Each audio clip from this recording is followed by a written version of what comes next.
All right, come join Kyle, John, and David as they go through what's on the playlist. Find out what's everyone's favourite at Chicken Soup for the Soul Entertainment. We have a few segments, to be honest. In and out points, no celebs and the gossip. Back in time where we talk about the big M's coming attractions, what the queue. Quick checks, who'll be laughing? You abundantly. Welcome to Dual Redundancy. Redundancy, the only podcast where you can hear all latest in television and entertainment news with two else with exactly the same opinions. I'm one of those hosts, David Allen, and another one is John Berwick, and a third one is Kyle Bridger. I would say that I am the Tommy to John's Joel. He's a fearless leader. To our angsty teen Dave, who's Ellie. Yes. Did I make it out of the Last of Us season 1 finale? Did any of us make it out? We'll spoil that later on. We'll talk about the finale in season 1 of The Last of Us in the second half of the show. We'll break it all down. But the first half, we have another big event that was also last night, Sunday, March 12th. It was on ABC, the 95th Academy Awards. We're going to break it all down as well. No in and out points tonight. Just two main topics to talk about. So let's jump in and talk about the Oscars. I think you're looking at an Academy Award nomination also. Did he just say what I thought he said? What? Yes, Victor! Oscars. I smell Oscars. You see what a little buzz can do in this town? I predicted it. I said this is the one. This is the vehicle. Morley, you told me not to do it. I just realized, I believe that was a clip that was directed by the husband of now an Academy Award winner, Jamie Lee Curtis. We'll talk about that as well. But first, let's break it down. The 95th Academy Awards, March 12th on ABC. Going into the night, Everything Everywhere All at Once led with 11 nominations, followed by All Quiet on the Western Front and The Banshees of Inisherin with 9. Then Elvis had 8. The Fabelmans had 7. So on and so on. Despite all that, just 3 films had multiple wins last night. The Whale with 2, All Quiet on the Western Front with 4, and then Everything Everywhere All at Once with 7, including Best Picture. All right, we're going to break it all down. We're going to go through pretty much all the big wins, all the big surprises, but initial thoughts, Kyle. Those are your top 3 films that had multiple wins, Everything Everywhere cleaned up. What's your take on it all? Well, I mean, we kind of foresaw this as a possibility, right? We thought it could be Everything Everywhere All at Once's night to really, take control. And we kind of thought it might happen early on, and that could be, what it was going to be like throughout. It seemed like everyone really loved the movie. Just from the response from the crowd as well. But I think it's a really well-liked film, and I think that helped it with its lasting power.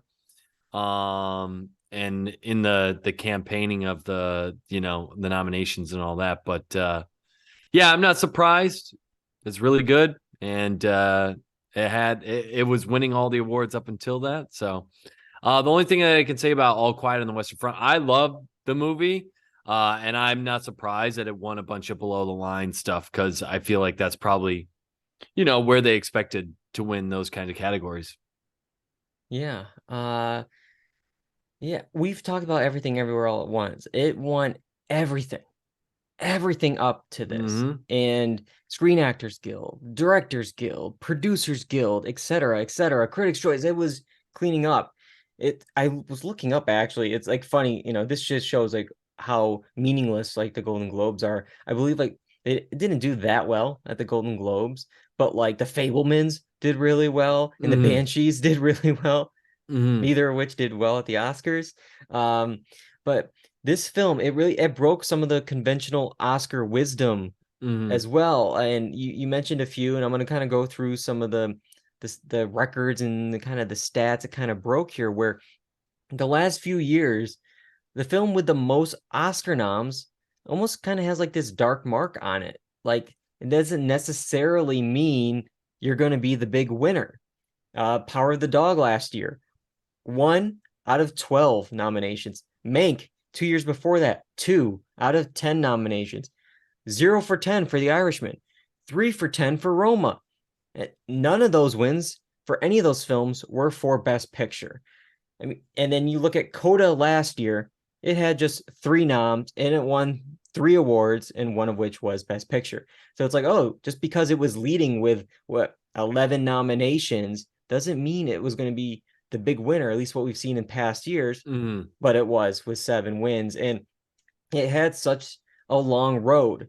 You mentioned this, like it's such a well-liked film that it's been like here with us for such a long time. It came out in theaters, I believe, the weekend before last year's Academy Awards. So it's like, we're seeing it with like the TV like submissions right now. There's gonna be so much TV in March and April, new shows, returning shows, because they're all trying to get in the Emmy submission cutoff, the very last minute before that's it, no more Emmy noms, and most of the time with Oscars, they wait till the fall or December to kind of release their film, get the buzz then and keep it. But this film had buzz since March of last year, February. It's just normally like they lose steam, but this had the front runner status this entire time.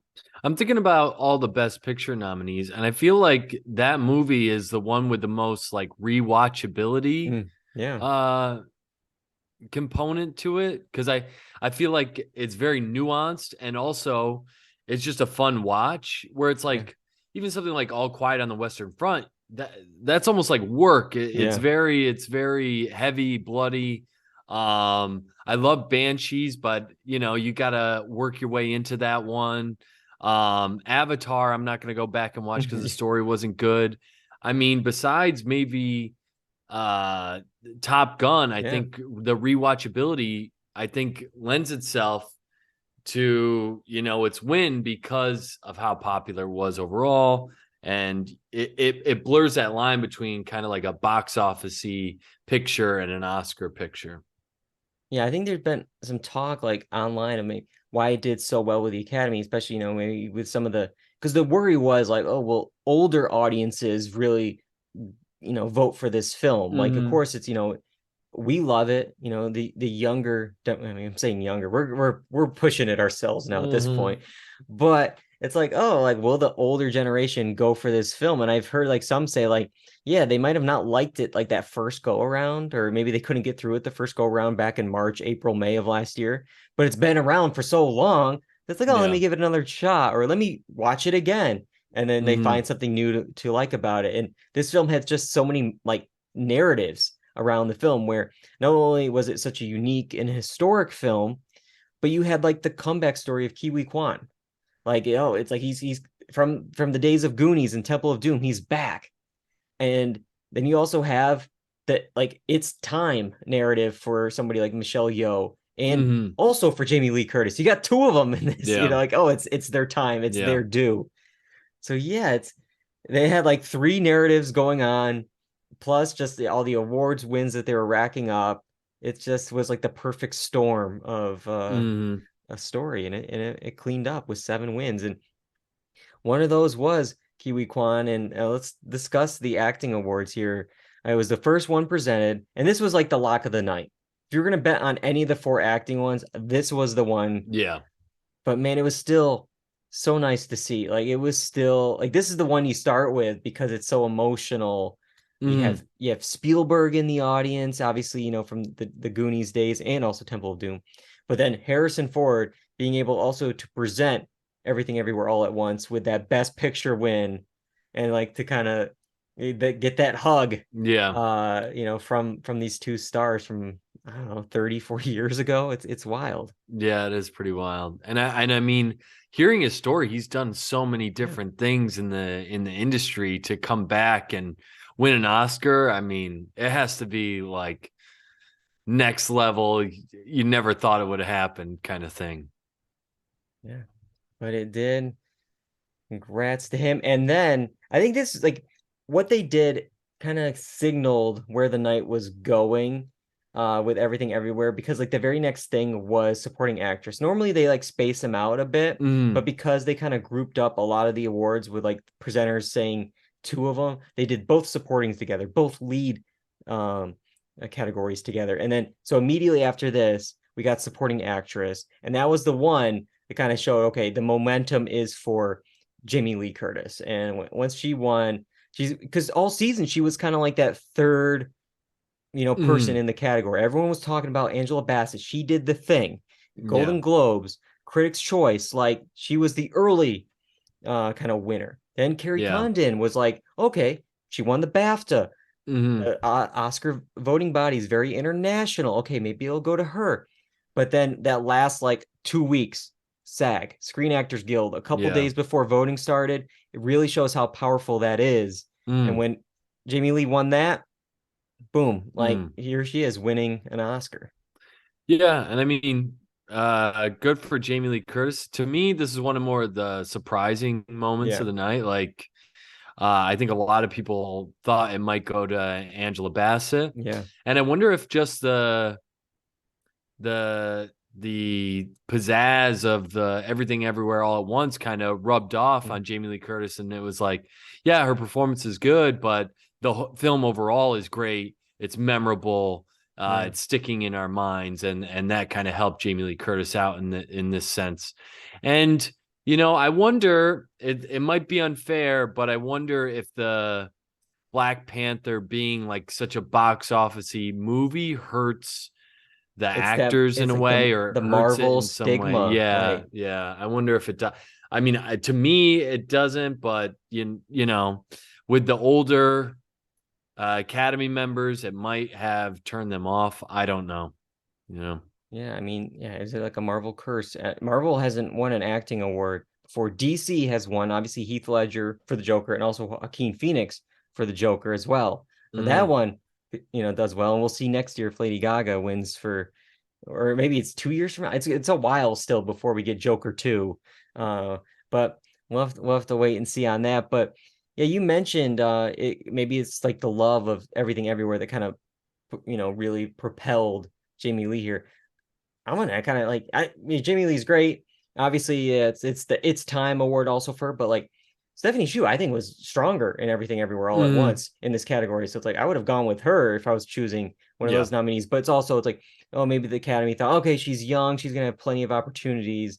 But still, it's always like one of those things with the Oscars where it's like sometimes I feel like we never give like the award when it's time, just because that person's young, they'll have plenty of times, and then they like 20 years later, it's like, should they have won for this? Like even like Leo with The Revenant. Yeah.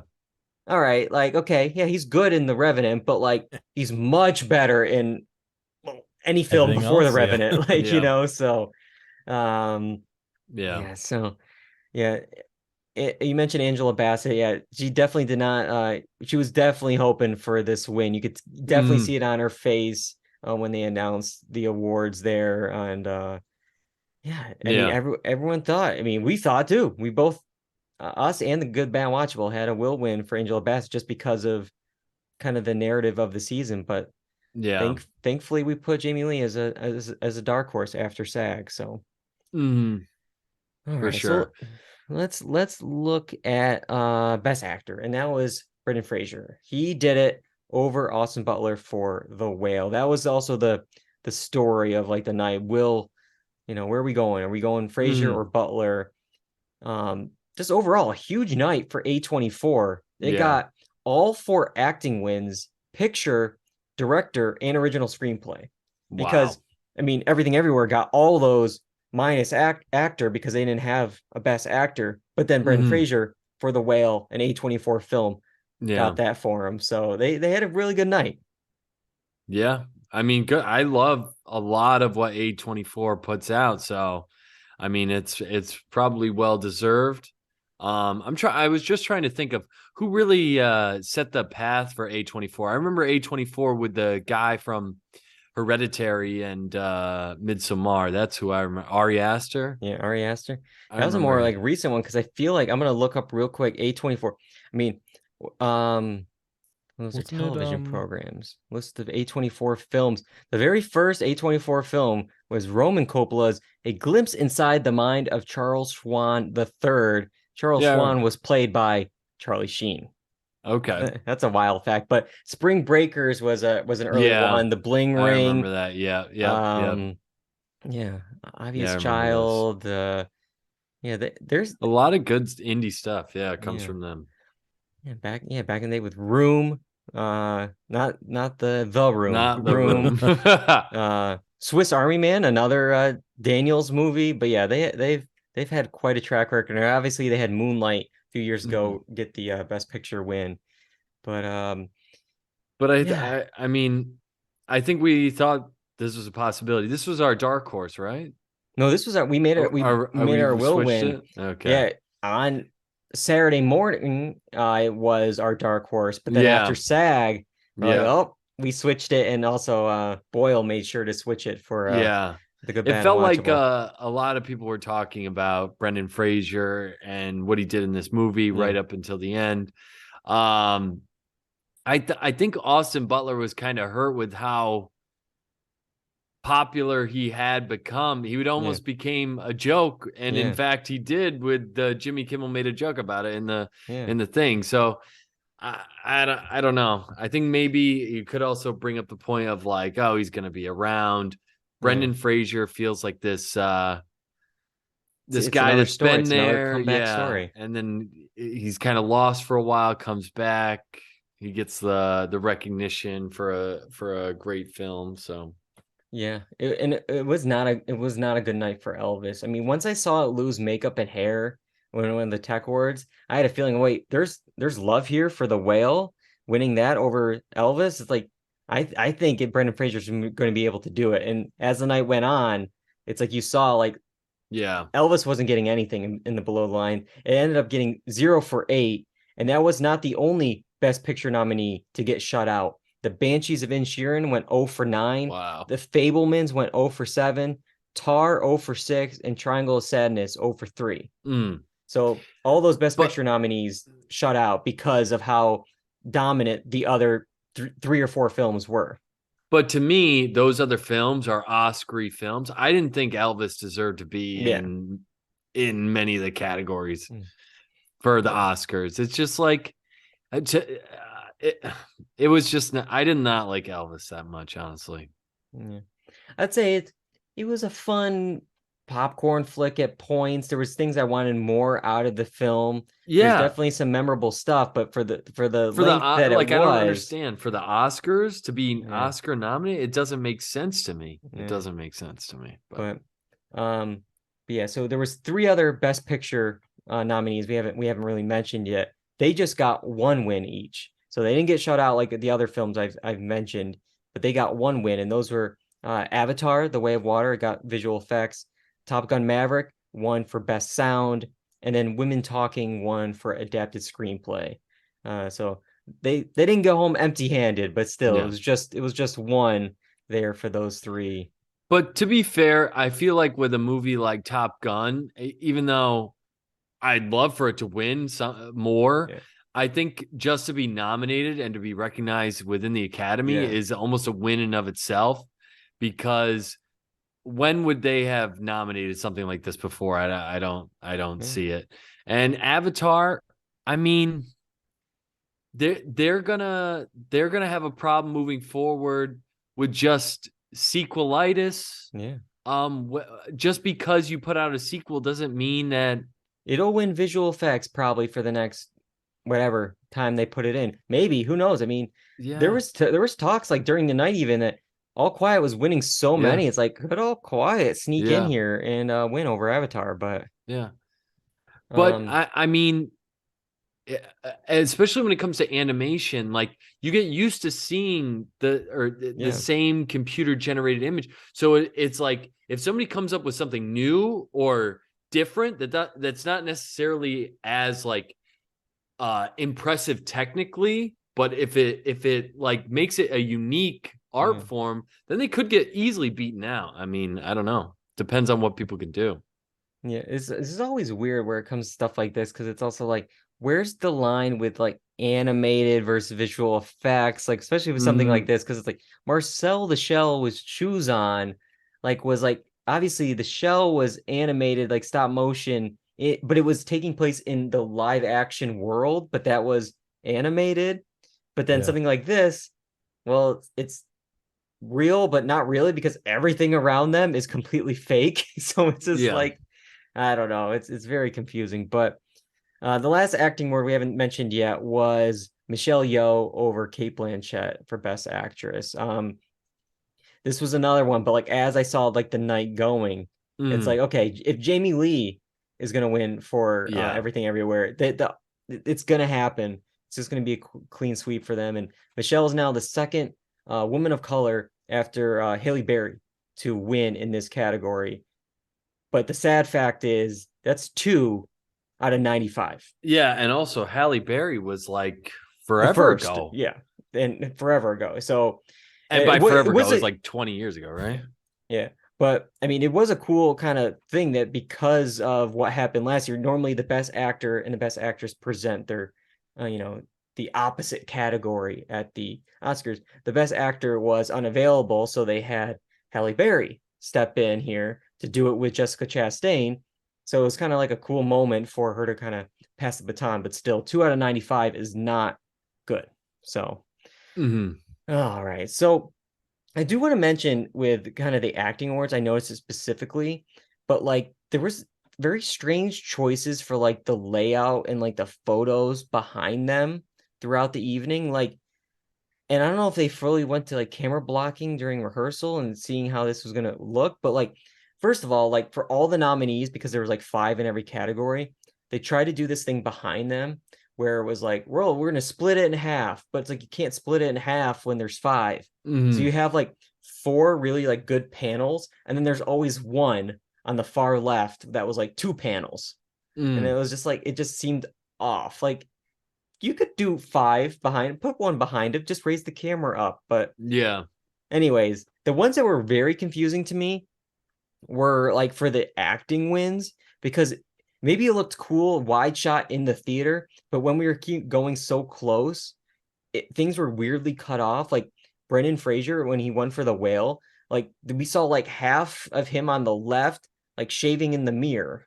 And it was like this weird like cut. Okay. Yeah. And then Kiwi Kwan's character is like dead on the side. Like it's like, okay, this is the best still you have for him for this movie? No, there's plenty of better stuff from this movie. Michelle Yeoh had like severed hot dog fingers in like her like guys, like either Or go to like a blank screen in the back after the win or something. Keep it like nice, like gold, behind them, but then maybe just outside of their frame, you show it for the audience or something for that wide shot. Or even just the wide shot in general, and then come back to them, and it's got the gold plating behind them. But it's like just one of those things where, like, we didn't think this through. Like, we didn't like, oh yeah, we'll put something behind them, but we didn't see like what's gonna look like. Because half the time it was like, there's someone's shoulder. It's like, no, this isn't good television. When they're trying to have this heartfelt moment, and you have like these hot dog fingers. But yeah. Anyways, I think this is a good transition to talk about the ceremony. And like stuff Speaking like of hot dog fingers, undercooked bits here. What did you think of the ceremony and how host Jimmy Kimmel did, Kyle? I didn't watch the entire ceremony. I missed about an hour and a half in between, but the monologue was pretty safe. A couple of jokes fell flat. That like even the audience didn't get. They didn't even laugh at one point to the one, and then it was like afterwards. But anyways, but some good ones. I always say this, it's a thankless job. I thought he did fine with it. I think he has the rapport with everyone there, so you're not going to get like scathing stuff like a Ricky Gervais, but it's I thought it went fine. I thought the monologue was fine. As far as bits, I didn't see anything when I was watching the ceremony that included any bits really. Which is weird because it's like there's like no pre-taped bits. He had like something like he went in the audience at one point, which I'll talk about in a little bit, but like somehow without any like bits and stuff, it was still rarely long. Like it was like this weird thing where it was like we cut out all this stuff, but man, we really kept the length of the thing the same. I think from what I could tell, I think they were just letting people go with the speeches, and they were just like, you know what, certain categories, if they just want to talk, we'll just let them talk, and we'll just let it be. Yeah. But yeah, I think Kimmel did fine. Some were fun. Some like in his monologue, there was like he roast Babylon losing 100 million, and of course the audience groans, and there was like stuff like that. But you have to have jokes like that, kind of. You have to laugh about it. Like, you're getting paid so much money, we're gonna make fun of you for a little bit. But I did like the dig at James Cameron and Tom Cruise. Logical Robot in the chat was saying how there was no Tom Cruise here. Neither James Cameron or Tom Cruise went to the ceremony. And I like the line he says, like, the two guys who insisted we go to the theater didn't come to the theater. Like, it's like, yeah, you guys made it such a big deal that we would see stuff in person, and all these people came and you didn't show up. But Kimmel brought Jenny the donkey on stage. They did a brief Q&A in the audience, and I'll nitpick a little bit with the Q&A. Like, he ended up asking 3 questions. The first 2, okay, we're good. They're movie stories and jokes from the past year. You asked a Nobel Prize winner about Spitgate. You asked Colin Farrell about the dialogue of Banshees. Okay, those are topical stuff with this year. But then the third one, Jessica Chastain. Like, well, who is like not nominated or in a film that was nominated this year, was asked about The Martian, a movie from 8 years ago, solely just to roast Matt Damon, who also wasn't there and wasn't nominated. So it's like, guys, like, what are we doing here? Like, I think because he has that bit about, he always just makes fun of Matt Damon no matter what. Like, and so I think it's like a long running bit. So I mean, the better joke would have been like, there's nothing you've done in the last 8 years worth mentioning except The Martian or something. That would have been good. There was immediately after he said that, the Cocaine Bear, who was there presenting with Elizabeth Banks, was behind Kimmel, and I was waiting for, like, okay, maybe the bear's going to now attack Jimmy after he said that. Oh, take the head off. It was Matt Damon in the costume the whole time. No, that wasn't there. Like, what was the point of the?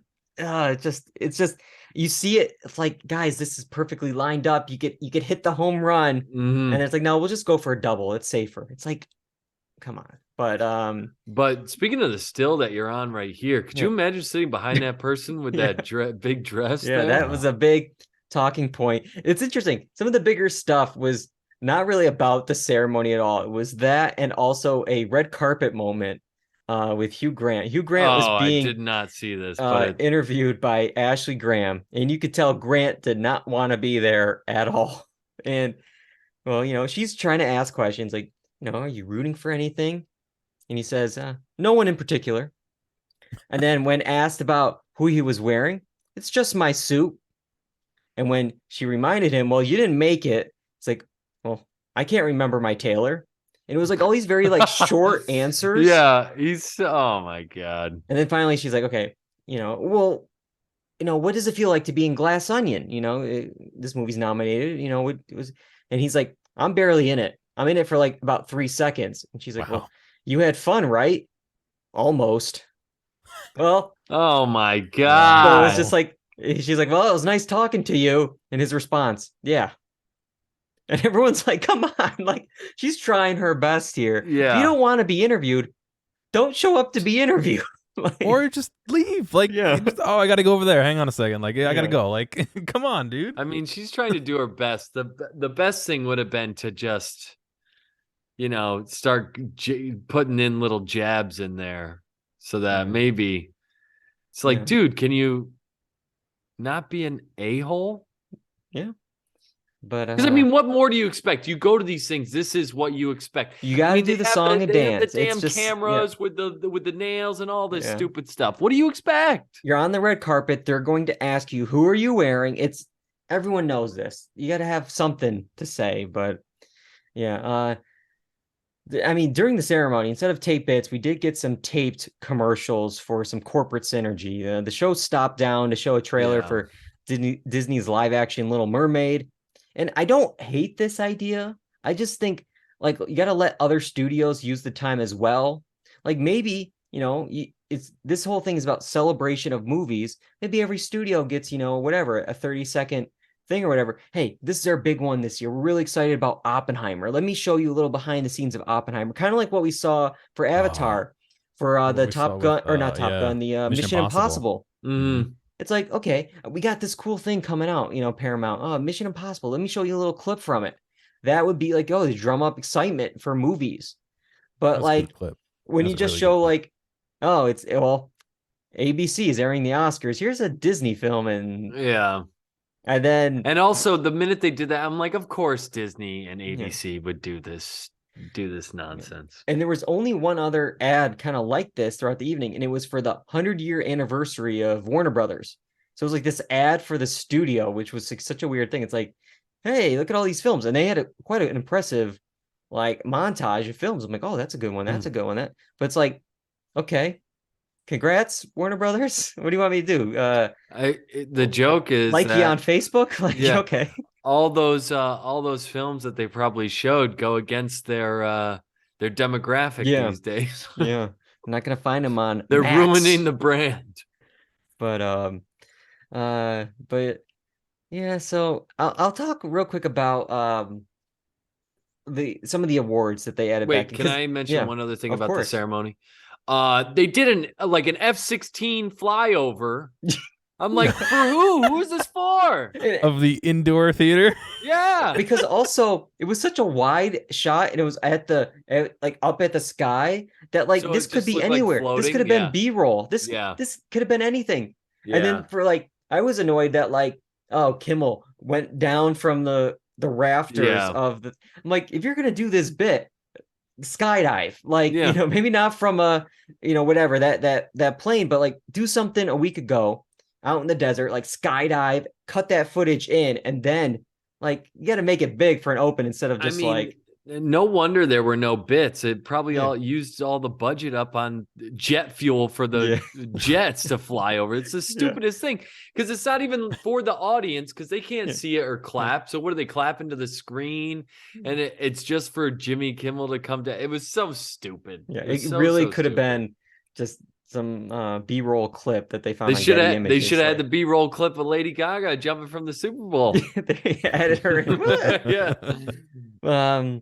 No, she was there. She performed a stripped down version of the Top Gun song, which is interesting because like for the week leading up to it, she said, nope, I'm not doing a song. I don't have time. I'm too busy with Joker 2 to kind of fully commit to a song. And then like the day of, it's like, nope, I'm going to perform. I'll perform it. And then it was like, she like almost made it a point to be like, nope, I'm in a black t-shirt, black background, close up shot on me.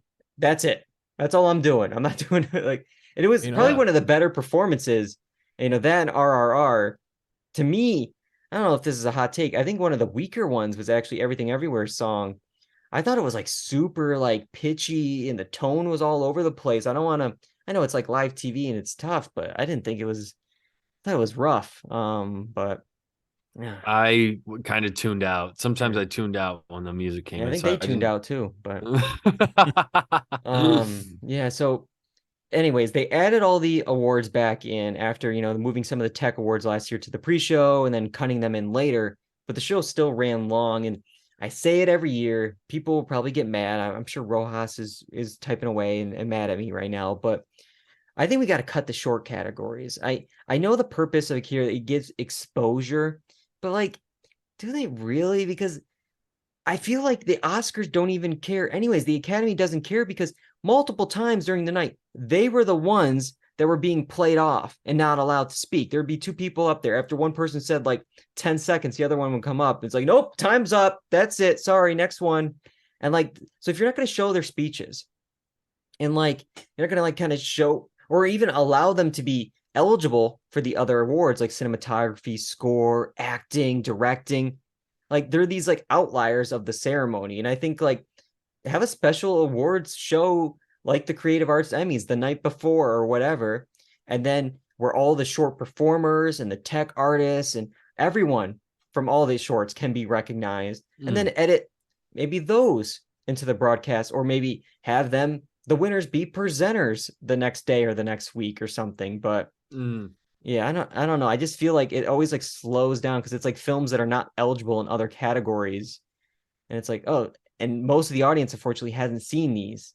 So it's just like, but no, I mean, I that's my can see bone to it. pick. I can see it from both Yeah. sides, being like, we're Oscar nominated too. We want our time just as much as anybody else, and Yeah. we worked hard on it and all those kinds of things. So I Yeah. can see it from both sides, because I can see it from the viewer's point of view, where it's like, I don't really give a crap. But but I will say, I saw there was a short that was Oh boy. created for film, and I'm gonna check it out now. I didn't know Okay.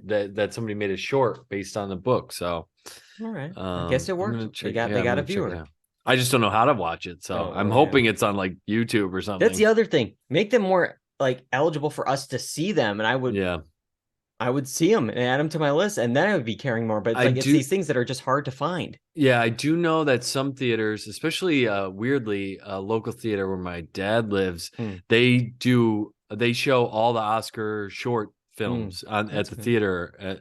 So it's like they all mount to like an hour. So it's like a big long film. That's cool. Yeah. But all right, let's settle up our bet with good, bad, and watchable. And we do our predictions every year versus them, and this was our sixth year. Was it our sixth? Yeah, sixth year doing this With against them? them. Yeah. That's Well, crazy. I believe the first year it was just like the Knicks, and then Rojas was unavailable, so it was technically just Boyle that was there. And then Mark was added, to the podcast Yeah. 3 years after that, or something like that. But anyways, in some way, we've been against that team. I will say we didn't do as well as years past. Last year we won 37-35. Last year we got everything right. The maximum number of points you can get is 38. And so we were just, 1 point underneath that. It was because a dark horse won a screenplay that year. This year, we did get 3 categories wrong, just straight up wrong. And we Which had to ones use, are those? And we had to use 3 dark horses. We'll go through them. Let's look at the results here. So the 3 we got wrong. Fortunately, the good and bad watchable also got wrong as well. It was makeup and hair, production design, and score. I will say I still stand by my picks. Obviously, those 3 guys had the same exact ones there. All the winners I had were like my number 2, neck and neck. And production design went to All Quiet, right? All Quiet did very well below the line. Yeah. And for me, because if you look at makeup and hair, Elvis was the leader for the most part. BAFTA, Critics' Choice, the Makeup and Hairstylist Guild gave it 2 wins. The Whale only had like 1 in special makeup effects. So then, but when that one really is like, okay, The Whale is big tonight. Yeah. The Academy doesn't like Elvis. And that's just where they were going that night. And most prognosticators had Babylon winning production design and score. If you look at the math, like for production design, it was very strong in favor of Babylon. Critics' Choice, BAFTA, the Critics Group, the Art Directors Guild. It even beat All Quiet in these categories. And at the BAFTAs, which the BAFTAs loved All Quiet, and yet Babylon somehow won production design there. Interesting. So it's like, so it was wild to see it win. Like here, it's like, oh, I guess All Quiet's winning here, but like, you haven't voted for it all season, guys. Why are you voting for it now? And it won best score too. And that was one of the things I actually didn't like about the film. I thought these stingers were so out of place. Maybe it was the editing of it, but I didn't love it. So the 3-note score. I will say, a couple of people I was with last night, they were like, yeah, I kind of like this. And it's like, I don't know if you'll like it after 3 hours of it. Yeah. But well, it would just be like so quiet. You just, you'd get a countryside shot, and then it'd be like, nah, nah, nah. And you're like, oh my God, what is happening here? Yeah. So too abrupt.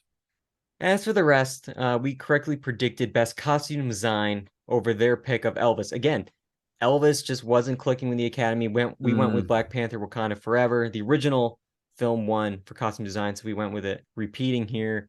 And then the Jamie Lee Curtis Dark Horse certainly helped us. They had Carrie Condon. we went with Jamie Lee for our dark horse. And then we had the Michelle Yeoh for the win. Yeah, Michelle Yeoh for the win instead of the dark horses as they had. They did get the screenplays for the Will wins for original screenplay and adapted screenplay. I had them as dark horses again. It was such back and forth all season because it was like, well, this one's picked up these three, and this one's picked up these three. They haven't gone head to head against each other yet. The first time was the Oscars. So with all that being said, the final score, 29-27. We won. Wow. Year 6. Here we go. Maybe the lucky number 7 for them next year. We'll have to wait and see. But 6 wins in a row for us. All I have to say is enjoy watching Pinocchio, guys. Enjoy. Oh my gosh.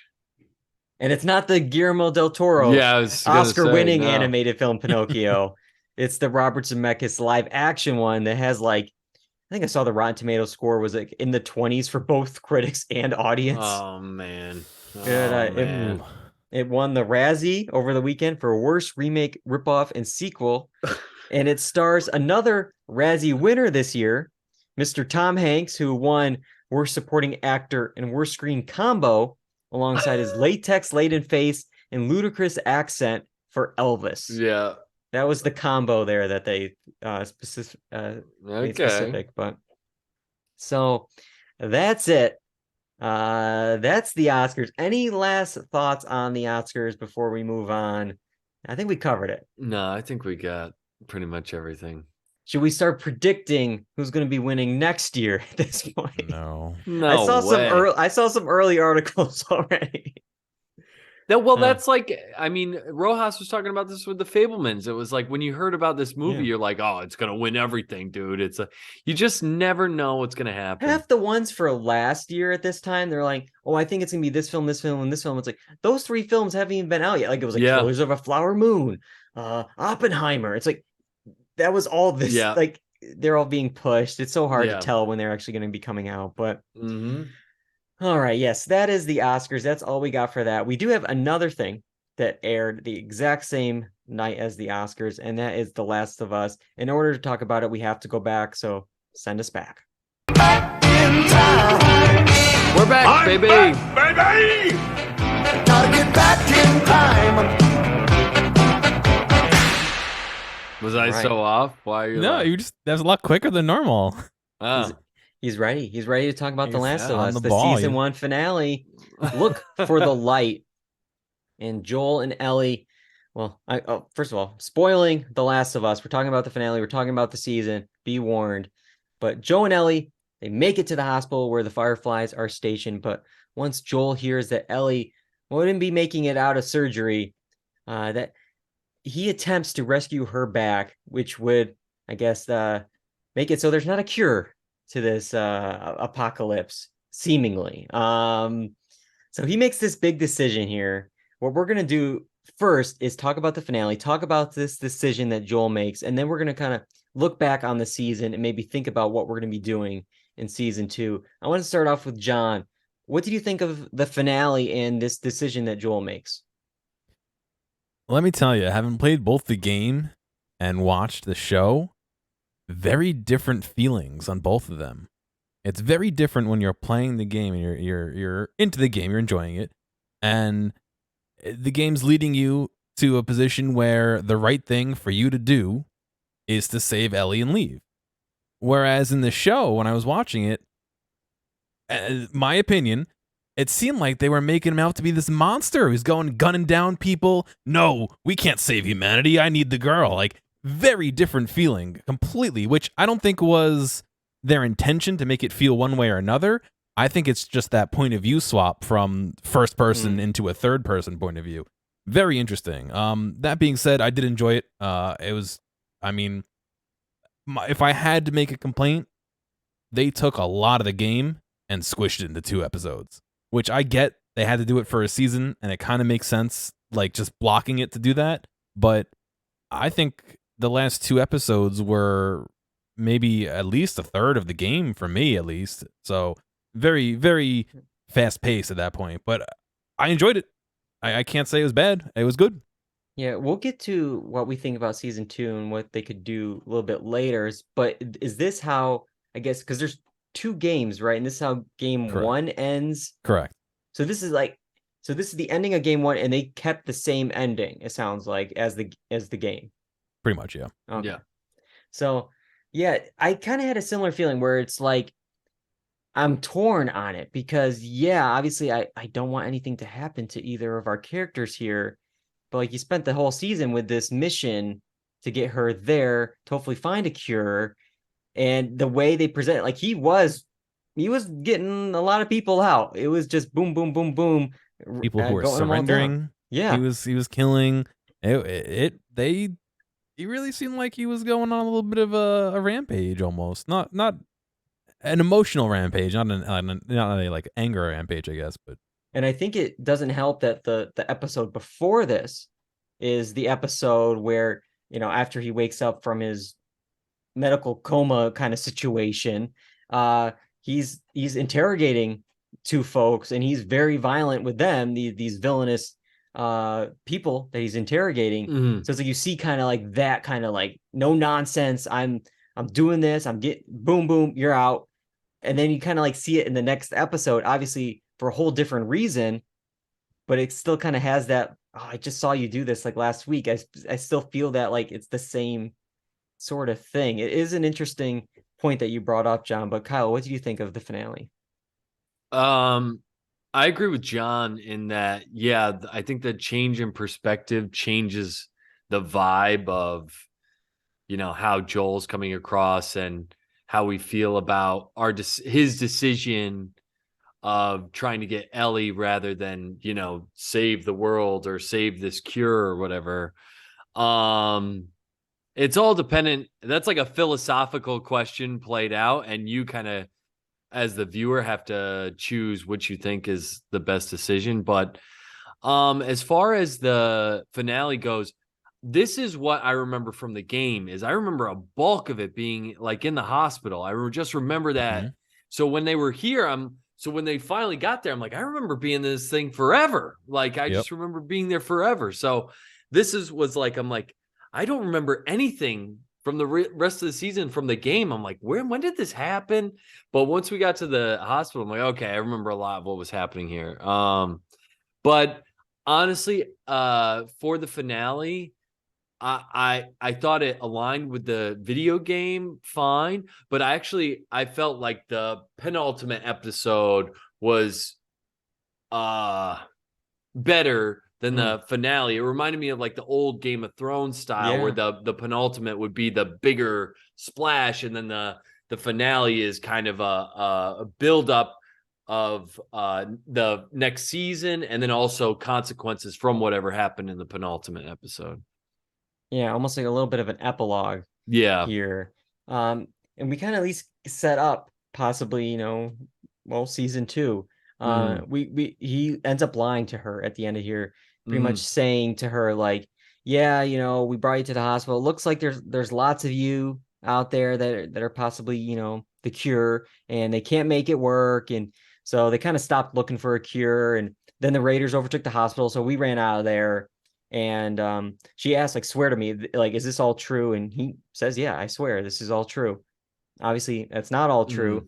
And this is probably setting up a season 2 where she's going to find out that it's not true.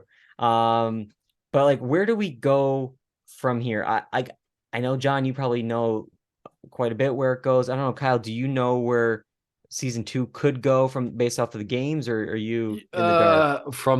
I haven't played the second game. Okay. I have a general idea, but I have not yet played it.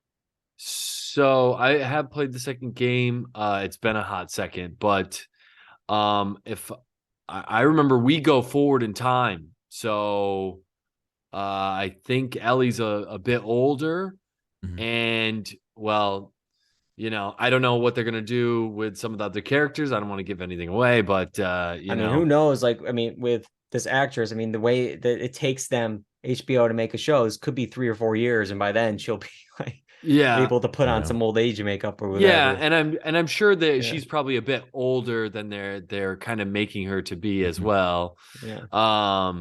But yeah, I think we're gonna see a jump in the future, and then I think we're gonna see, based on what I remember from the game, is ramifications and the consequences of her having to deal with the fact that, you know, she was a cure and now that's kind of gone.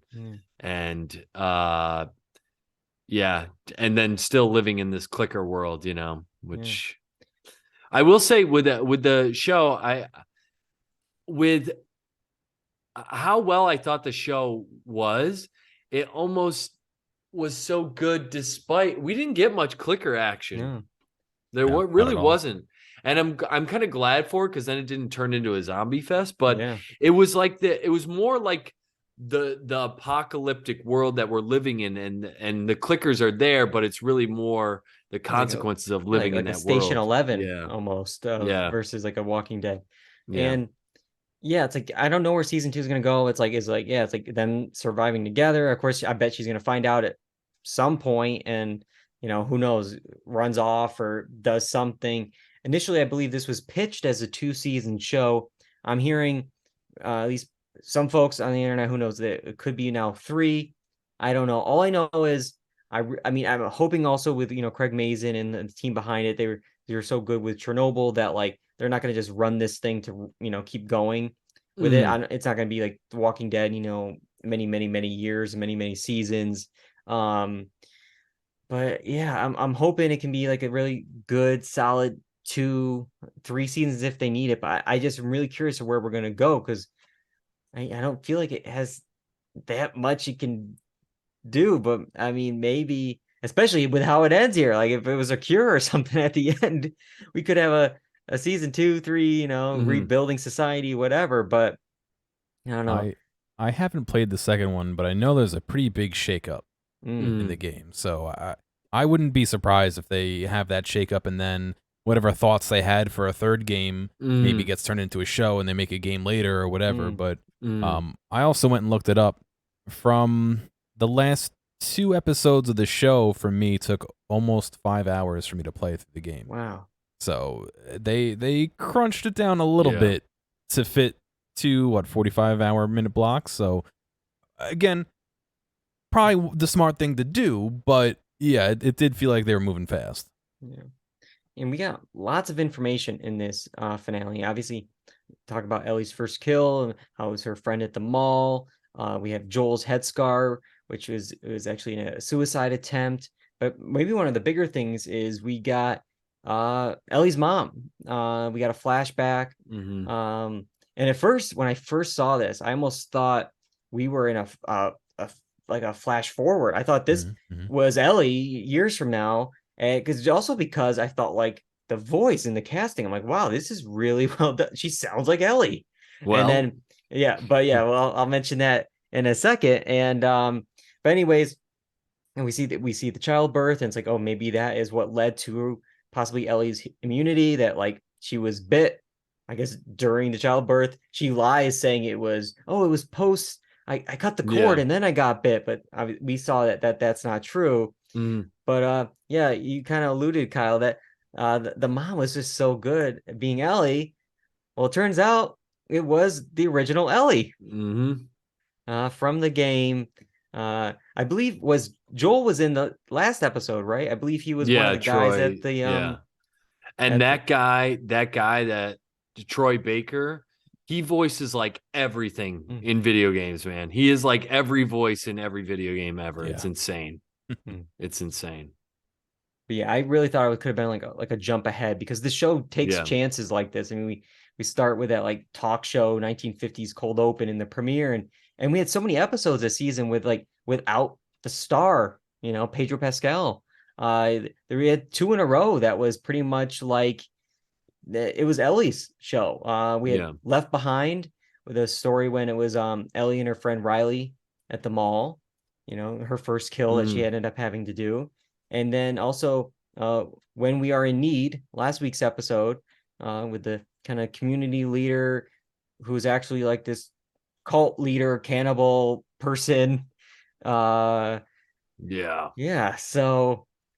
well, I mean, you will see as the show moves forward, it's definitely going to be Ellie driven. It's not a Pedro Pascal Joel situation anymore. Yeah. Be a voice actor, but yeah. It's definitely going to be an Ellie thing moving forward. Yeah, I'm actually surprised that the penicillin they gave Joel was A, real, and B, that good, because minutes after taking it, Joel's able to just take out multiple turns into folks. Michael Jordan with the Michael Jordan juice from Space Jam. Yeah, man. And then this week, I mean, we kind of talked about it a little bit, but like there's like the moment of no mercy when it was like talking to the doc, like unhook her. It's like, I won't let you take her. Boom, next, unhook her. And it was just like he's taking out every single person, every Firefly there. The other thing that you have to think about is like we're in the apocalypse. Is that one of the few surgeons that they have? And he just lights him up, which is wild. But I have to ask, what do you think of his decision?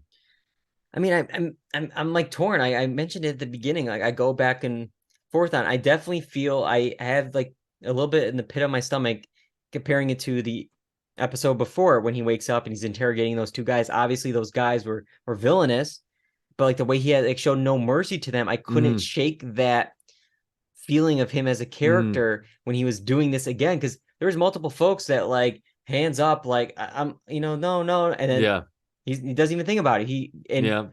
But then it's like, well, that's just showing how much he loves Ellie and how much he cares for her, and it's just like I also think it's selfish. That could be as well, because he wants her to be for him, like not so she doesn't die. I also think it's a reminder that Joel has a past too that we didn't see before this, and he was probably just as ruthless before, and he lost one daughter, world. So I always come back to like with this kind of thing is, and we even see this in the real world, even if Ellie's killed and there is some kind of cure, what's a guarantee that the rollout of something like that is even going to be good in this apocalyptic world? And let's be honest, is everyone going to take this cure? I know the same thing. So like we see these things, it's like, even if there is this cure, how does it's such a hard thing. You got to get a bunch of people that are disbanded to then all take it, and then not to mention clickers are still around.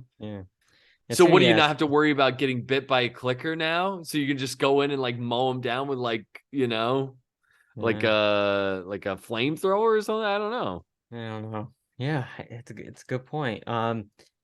But the show did like interesting things, like doing these kind of like one-off episodes, or maybe even like arcs. These like 2-episode arcs throughout the season. Sometimes it did feel a little bit to me, a little procedural, a little even Mandalorian to me. I felt like every episode of The Mandalorian starts off, they go to a planet, he gets into an altercation, he solves it, and then he goes. Like it's like a very like almost like a chapter, every single time. And that's probably the video game element in this, because it's like, oh, we run in with a group. The group is bad. The community's no good. It's just like there's a lot of that. Very like Walking Dead. On the bright side, unlike The Walking Dead, each of these episodes on that show would have been like a full season. But here it was one episode. They really like, ABC, like they told the whole story quickly. And some of these stories were really like devastating, just great like stories. And it was, like you got Sam and Henry. Like you knew they weren't going to be added to the group. It made it seem like, oh yeah, it's going to be the 4 of us. No, it's not going to happen. I saw the posters. And they're being hunted by Melanie Linsky, that character. Any other show, that would be like the big bad of the season. Nope, like 1 or 2 episodes for her. Yeah. And they set up like the whole thing with like seeing clickers in the ground. Oh, don't worry about that problem. It's going to be okay. We'll worry about that later. Well, later shows up pretty quick. Yeah. And they're all coming out of the the hole there. Got the big bad. That was probably like the big like set piece, of clicker action of the season. Yeah, for sure. Yeah. Audience loved this big bad here. I'll briefly mention they love this bloater so much that, according to Adam Basil, the performer in the he's suit like here, a giant human. Yeah, he's in his Entertainment Weekly interview, his character is a bit of a sex icon, supposedly. He's had people sending him love messages on Instagram. He was asked to attend a viewer's wedding. They love Bloater. Does he have to dress up like it? Maybe that's part of it, I guess. Yeah. Interesting. I think I saw something like that. This suit was, I can't, Like it's either- so heavy, right? it was so heavy and like so expensive. Like it was like a practical suit, and I think it was like close to like $1 million they spent on like this Oh suit. my god! Let me see if I could find Wow. up the exact like price That's with it. insane. He did say it was heavy as hell, though. Yeah. You couldn't make it out of like foam mushrooms that are painted. They have to like grow actual mushrooms, or like what do they do? What makes it so expensive? I don't know. Oh, man. Yeah, I could be wrong with that number. I'm seeing if I could find the article. Who knows if it was just a Twitter thing here. But yeah, I'm seeing a lot of stuff of how heavy it was and how elaborate it was. But yeah. Well, yeah, I mean, according to Daily Express, the costume cost £500,000. I guess the conversion I was is wrong probably like with. 750 grand or something like that. But Wow. yeah. So we're saying all this. We didn't even get a chance to speak about episode 3, long time, which may be like one of the best episodes of TV this year. I mean, we're going to see by the end of the year. I'm sure it'll be on a lot of top 10 lists. This love story between Bill and Frank, Nick Offerman and Marie Bartlett.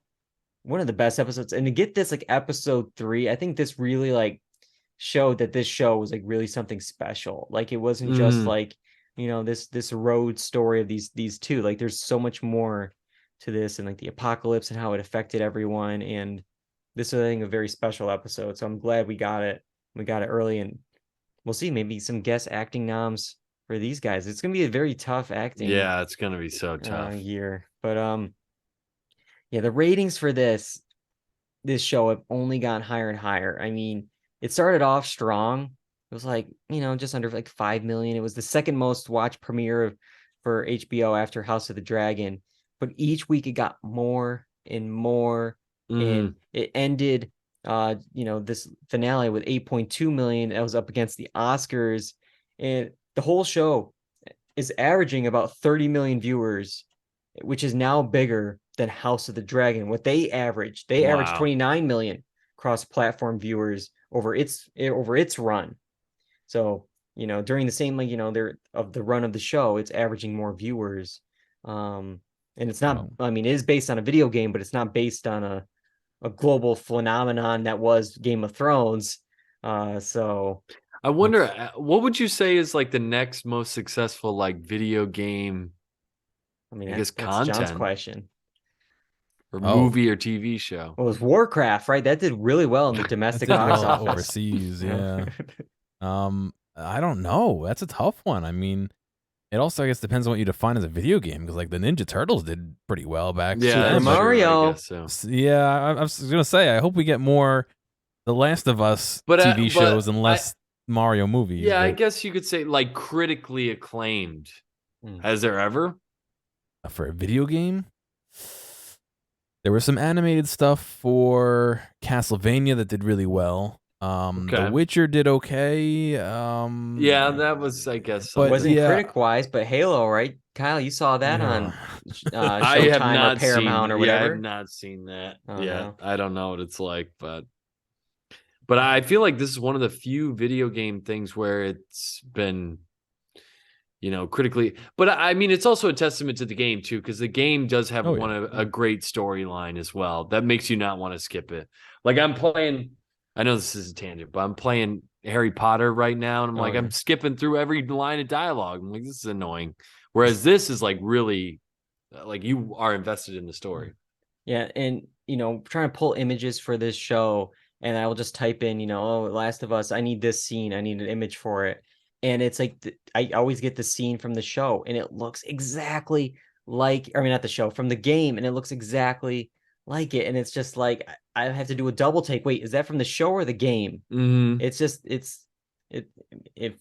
the show, or if the game is like the show, it must be a really good game, because I thought the show overall was really good. I think it really, it crossed over. I mean, it wasn't just for the video game folks, it was for all audiences. It was so, and it's tough thinking about it too, because like Netflix is doing a BioShock movie. Mm. But it's not the Yikes. same as a show. Like, if it were up to me, I'd love to see HBO do a show based on BioShock, because that world you could do anything in. It would be you can do some crazy cool stuff and it still be under the umbrella of, Rapture or whatever, but instead we have Netflix who will cancel the movie 3/4 of the way through. We'll have to see. We'll have to wait and see. But yeah, so that is it for The Last of Us. Who knows when we'll get season 2, but we'll definitely be watching it when we do get it. We're going to be off next week, though. We're going to be back on March 27th with another HBO juggernaut, and this for the final season 4 premiere of Succession. Also during that time, we're going to have the returns of Yellow Jackets, Ted Lasso. We'll have the premieres of Swarm and Lucky Hank. So there's going to be a lot of TV. So we'll figure out what else we're going to be talking about in addition to Succession. But that's going to be on March 27th. You can find episodes on YouTube, Apple Podcasts, Spotify, the blog, dualredundancy.com. We're, of course, live Monday nights on Twitch, twitch.tv/dualredundancy. Thanks, we're Ducky, Logical Robot, a couple of folks in the chat tonight. They're giving you some shout outs there. And social media, make sure you're following us on Twitter, Instagram, and on TikTok at Dual Redundancy. I got to thank both of you guys for joining me tonight, for watching all this stuff last night and then doing this quick turnaround, talking about it tonight, for John directing the show, putting it up on Apple Podcasts and YouTube. I couldn't do it without you guys, so thank you. Mm-hmm. But all right, until next time, I'm David Allen. I'm Trevor. And I'm Kyle Bridger. And that's all we got for Dual Redundancy. Goodbye, everybody.